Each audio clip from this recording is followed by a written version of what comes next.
एक सवाल मैं शरीफुद्दीन साहब आपसे पूछना चाह रही हूँ, आपको मेरी आवाज आ रही है तो, कि वंदे मातरम कहने में या गाने में क्यों इतना बखेड़ा मुसलमानों ने खड़ा कर रखा है?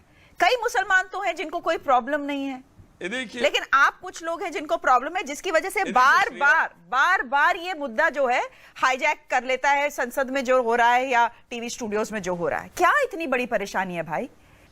ये देखिए श्रिया, कुरान मजीद का पहला चैप्टर सूरह फातिहा वर्स नंबर 4 पढ़ेंगे, उसमें लिखा है इय्याका नअबुदु व इय्याका नस्तईन, एक ईश्वर अल्लाह, हम आप ही की पूजा करते हैं, आप ही से मदद मांगते हैं। भगवत गीता चैप्टर 7 वर्स 20 पढ़ेंगे, लिखा है श्री कृष्ण ने कहा है अर्जुन, तू एक ईश्वर को छोड़कर दूसरों की पूजा करेगा नरक में जाएगा। एक का ब्रह्म द्वितीय नास्ते ने नास्ते किंचन, ऋग्वेद कहते हैं सबका ईश्वर एक है, दूसरा नहीं है, जरा सा भी नहीं है, उसी की पूजा करो। तो हम कहते हैं वेदा गीता और कुरान एक ईश्वर अल्लाह की पूजा का हुक्म देते हैं।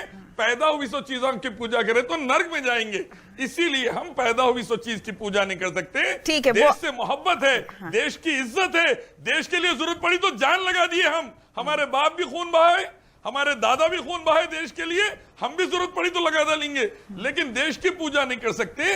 देश को पैदा करने वाले एक रब की पूजा कर सकते, ठीक है, जो सारे संसार का पैदा करने वाला। ठीक है, बोलिए शराफुद्दीन साहब। जी, मैं 3 बातें बोलना चाहूंगा। सबसे पहली बात यह है कि क्विट इंडिया मूवमेंट का टाइटल और स्लोगन हम मुसलमानों ने दिया, इनकलाब जिंदाबाद का स्लोगन हम मुसलमानों ने दिया, नेशनल फ्लैग का डिजाइन हम मुसलमानों ने दिया, लेकिन हमने कभी भी इस बात को बताकर ये नहीं कहा कि हमारी वजह से सब कुछ हो गया। हमने कहा सबने मिलकर देश को आजाद कराया, और ये तीनों चीजों की वजह से अल्हम्दुलिल्लाह काफी अच्छे से देश आजाद भी हो गया। अब बाद में अच्छे खासे देश को माता बना के पूजा शुरू कर डालेंगे तो ये चीज, एक कट्टर हिंदू भी देश की पूजा नहीं कर सकता, मुसलमान भी नहीं कर सकता। देश को पैदा करने वाले एक इला ईश्वर की पूजा कर सकता। ये वेदा गीता कुरान हदीस का हुक्म है। Ilyas Sharifuddin, the question that Raghav Awasthi was posing is that these are slogans that Hindus, Muslims all together chanted while fighting for India's freedom. So his question is, why has this controversy come about only post-independence?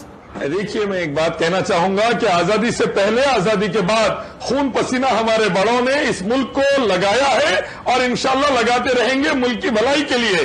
इनकलाब जिंदाबाद हम दिए नारा, quit India movement हम दिए नारा, जो नारा अच्छा था वो दिए और जबरदस्त काम कर गया।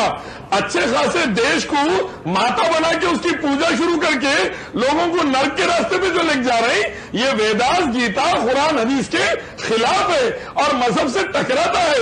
एक मालिक की इबादत करेंगे रब की, उसके साथ किसी की नहीं, वरना सीधा जहन्नुम में जाना पड़ेगा, वसीम रजवी को भी और सबको भी।